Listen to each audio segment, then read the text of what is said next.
अनुपमा के latest episode के लिए सब्सक्राइब करें। आज के एपिसोड की शुरुआत में लीला कहती है कि वह उड़ान तभी भर पाएंगी जब सब बस में बैठ जाएंगे। अनुपमा सबको बस में बैठने के लिए कहती है।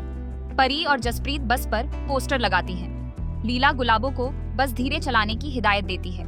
इस बीच राही जसप्रीत से कहती है कि वह अपनी सीट पर जाकर बैठे। जसप्रीत समझाती है कि उसे पिछली सीट पर उल्टी जैसा लग रहा था, इसीलिए उसने आगे की सीट ली है। वह राही से एडजस्ट करने को कहती है। राही देखती है कि अनुपमा के पास वाली सीट खाली है और वह परेशान होती है। दूसरी तरफ अंश, राजा, प्रेम और अनिल बेसब्री से अपनी पत्नियों के मैसेज का इंतजार कर रहे होते हैं। पराग बाबूजी से कहता है कि सबके हाथ फोन से चिपके हुए हैं। बाबूजी कहते हैं कि अब उन्हें क्या दोष दें, मैं खुद भी लीला के मैसेज का इंतजार कर रहा हूँ। पराग कहता है कि हमें भी घर में मजे करने चाहिए। बाबूजी कहते हैं कि सही बात है, हमें इतना फर्क नहीं पड़ना चाहिए। अब अगर लीला का मैसेज आएगा तो मैं फोन नहीं देखूंगा। तभी बाबूजी को मैसेज आता है और वह तुरंत चेक कर लेते हैं। पराग हैरान होकर कहता है कि आप तो फोन नहीं देखने वाले थे। दूसरी तरफ राही मन ही मन सोचती है कि अनुपमा के पास बैठने से अच्छा है कि वह पीछे जाकर बैठ जाए। तभी बस चलती है और राही को झटका लगता है। अनुपमा उसे संभाल लेती है और ध्यान रखने को कहती है। देविका राही से कहती है कि खाली सीट पास ही है तो यही बैठ जाओ। राही मजबूरी में अनुपमा के पास बैठती है। देविका और जसप्रीत एक दूसरे को देखकर शरारती मुस्कान देती हैं। बस रवाना होती है और सब भजन चलाकर आनंद लेते हैं। अनुपमा प्रार्थना का ध्यान रखती है और उसे तकिया देती है। सब काफी खुश होते हैं और भजन का आनंद लेते हैं। दूसरी तरफ पराग सबके फोन ले लेता है और टेबल पर रख देता है। पराग कहता है कि अब कोई फोन नहीं देखेगा। तुम्हारी पत्नियां घूमने गई हैं, तुम्हें छोड़कर नहीं गई हैं कि इतनी चिंता करो। हमें पार्टी करनी चाहिए, लेकिन ऐसा लग रहा है जैसे किसी शोक सभा में आ गया हूँ। वह सबको बातें करने के लिए कहता है। अनिल पूछता है कि क्या बातें करें। पराग उन्हें देश दुनिया की बातें बताने लगता है। इसी बीच सब वापस अपने फोन उठा लेते हैं। पराग उन्हें देखकर हैरान होता है। उधर बाबूजी छिपकर लीला से बात करने लगते हैं। सब उन्हें देख लेते हैं। लीला को आवाज साफ नहीं आती तो वह फोन स्पीकर पर कर लेती है। तभी सब एक साथ लीला को नमस्कार करते हैं और बाबूजी को छेड़ते हैं। बाबूजी बताते हैं कि सबने मिलकर तय किया है कि वे लोग कोठारी हाउस में खाना खाएंगे। यह सुनकर अनुपमा को वह पल याद आ जाता है जब मोटी बा ने उन्हें घर से निकाल दिया था। पराग अनुपमा से पूछता है कि क्या वह परेशान है। अनुपमा कहती है कि वह इतना सब क्यों कर रहा है। पराग उसे भरोसा देता है कि वह सब संभाल लेगा।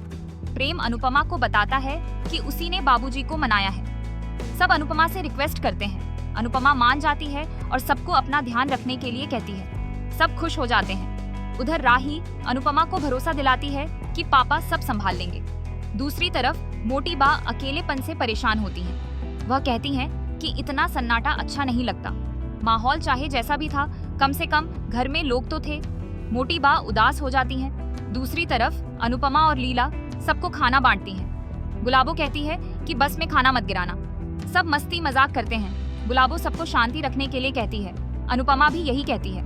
गुलाबो अंताक्षरी खेलने का सुझाव देती है और सब सहमत हो जाते हैं। दूसरी तरफ मोटी बा टीवी चलाकर उसकी आवाज तेज कर देती हैं और परेशान होती हैं। तभी पराग आकर पूछता है कि आवाज इतनी तेज क्यों कर रखी है। मोटी बा बहाना बनाती है और तभी वहाँ बाबूजी आ जाते हैं। दूसरी तरफ अनुपमा कहती है कि हम अंताक्षरी एक ट्विस्ट के साथ खेलेंगे।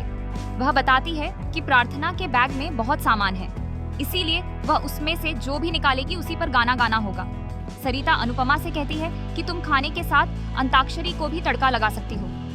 अनुपमा टीम बनाने के लिए कहती है। सब टीम बनाते हैं और राही अनुपमा की विपक्षी टीम में होती है। देविका पूछती है कि कैसे पता चलेगा कौन किस टीम में है। गुलाबो सुझाव देती है कि एक टीम टोपी उल्टी पहन ले। सब मान जाते हैं। फिर अनुपमा प्रार्थना का बैग लाती है और प्रार्थना उसमें से चॉकलेट निकालती है। अनुपमा चॉकलेट पर गाना गाती है। सब खुश होते हैं। फिर प्रार्थना पेन निकालती है तो पाखी पेन पर गाना गाती है। प्रार्थना चाबी निकालती है तो जसप्रीत उस पर गाना गाती है। सभी काफी खुश होकर आनंद करती हैं। दूसरी तरफ बाबूजी और अंश मोटी बा को नमस्कार करते हैं। बाबूजी कहते हैं कि आपको भी अकेलापन महसूस हो रहा होगा। मोटी बा ताना मारती हैं कि आपके आने से अच्छा अकेलापन है। वह पूछती हैं कि यहाँ कैसे आना हुआ। बाबूजी कहते हैं कि हम जा रहे हैं। तभी पराग उन्हें रोकता है और कहता है कि जब तक वे सब घूमकर वापस आते हैं तब बाबूजी, अंश और तोशु यहीं खाना खाएंगे और यहीं रुकेंगे। प्रेम कहता है कि बाबूजी बाहर का खाना नहीं खा सकते, इसीलिए मैंने ही उन्हें यहाँ बुलाया है। पराग मोटी बा से कहता है कि आपको भी अकेले अच्छा नहीं लग रहा था, इसीलिए आपने टीवी की आवाज बढ़ाई थी। प्रेम कहता है कि आप चिंता मत कीजिए, मैं खाना बना लूंगा। मोटी बा भड़क जाती हैं और कहती हैं कि क्या तुम हमें कामचोर कहना चाहते हो? सब बच्चों को मैंने ही पाला है। दूसरी तरफ सब अंताक्षरी का मजा ले रही होती हैं। प्रार्थना बैग में से गुड़िया निकालती है तो अनुपमा राही को देखते हुए गुड़िया पर एक प्यारा सा गाना गाती है। राही अनुपमा को नजरअंदाज करने की कोशिश करती है। दूसरी तरफ बाबूजी मोटी बा से कहते हैं कि आपने इस घर परिवार के लिए बहुत कुछ किया है, लेकिन अब बच्चे बड़े हो गए हैं तो आप आराम कीजिए।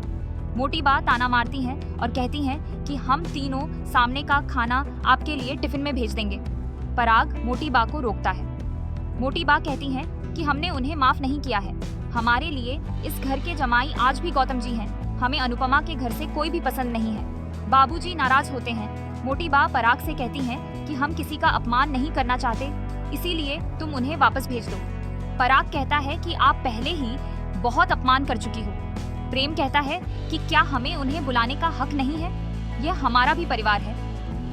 राजा कहता है कि आपने हमें मेहमानों की सेवा करना सिखाया है और आज आप खुद ही मेहमानों के साथ ऐसा बर्ताव कर रही हैं। मोटी बा कहती हैं कि ये लोग मेहमान बनने के लायक नहीं हैं। यहाँ कोई चोर है और कोई हमारी बेटी को गुमराह करने वाला है।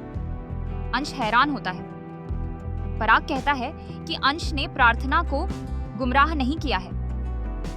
तोशु से गलती हुई है तो हमसे भी गलती हुई है, ख्याति जी से भी गलती हुई है और आपसे भी गलती हुई है।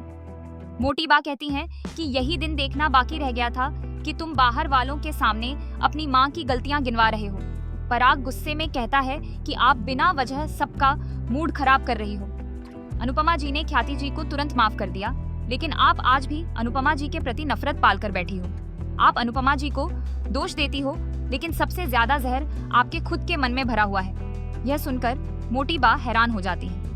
दूसरी तरफ अनुपमा परेशान होती है तो देविका पूछती है कि क्या हुआ। अनुपमा कहती है कि बाबूजी कोठारी हाउस गए हैं तो थोड़ा डर लग रहा है। देविका कहती है कि औरतों का ध्यान हमेशा अपने घर में ही लगा रहता है। अनुपमा कहती है कि मुझे इस बात की चिंता है कि वसुंधरा जी कोई तमाशा न कर दें। इसी के साथ एपिसोड खत्म हो जाता है। अगले एपिसोड में देखने को मिलेगा कि सभी सरिता के गांव पहुंचते हैं। वहां अनुपमा को समर की आवाज सुनाई देती है। अनुपमा कहती है कि मुझे बार बार समर की याद आ रही है, ऐसा लगता है कि वह आसपास है। देविका कहती है कि शायद समर तुमसे कुछ कहना चाहता हो या उसका इस गांव से कोई कनेक्शन हो। उसके बाद रात में समर आता है और अनुपमा समर को देखकर हैरान हो जाती है। आज का एपिसोड आपको कैसा लगा हमें कमेंट करके जरूर बताएं।